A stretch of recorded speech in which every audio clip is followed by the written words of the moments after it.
Welcome to the Investors Trading Academy Economic Calendar of the Week. Each week our news analysts review the upcoming economic events that you should be monitoring during the week. The Federal Reserve's change of language but still cautious approach to interest rates meant that the dollar rally took a pause last week, while indices found new strength. Early in the week, the US dollar volatility and Greek headlines will capture traders' attention. In economics data this week, speculators will focus on manufacturing numbers from around the world, along with US inflation reports and durable goods numbers. A drop in the number of companies reporting means that the calendar is relatively light, but we'll have some useful numbers from Wolseley, Carnival and Blackberry. BlackBerry earnings and outlook could attract some attention with their introduction of the new security platform and dual mobile phones for business and personal use. Monday will be light before the US markets, which will see Chicago Fed Index and US existing home sales. On Tuesday, the markets will become hectic, starting with Chinese HSBC manufacturing PMI data as well as Japanese PMI data.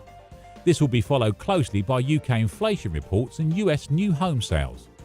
Wednesday's traders will look at German IFO data, and then US durable goods will take centre stage.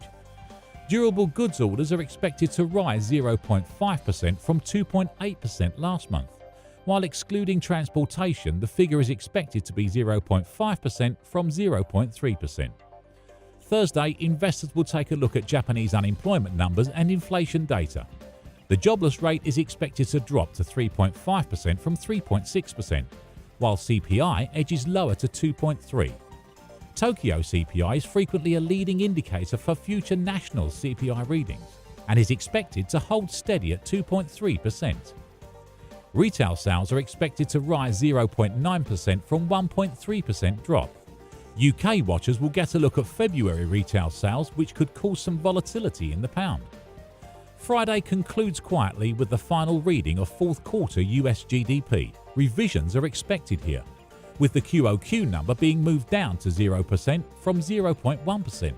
This will lead to the University of Michigan Consumer Confidence Indicator, which is expected to print on the higher side, giving the US dollar a bit of momentum.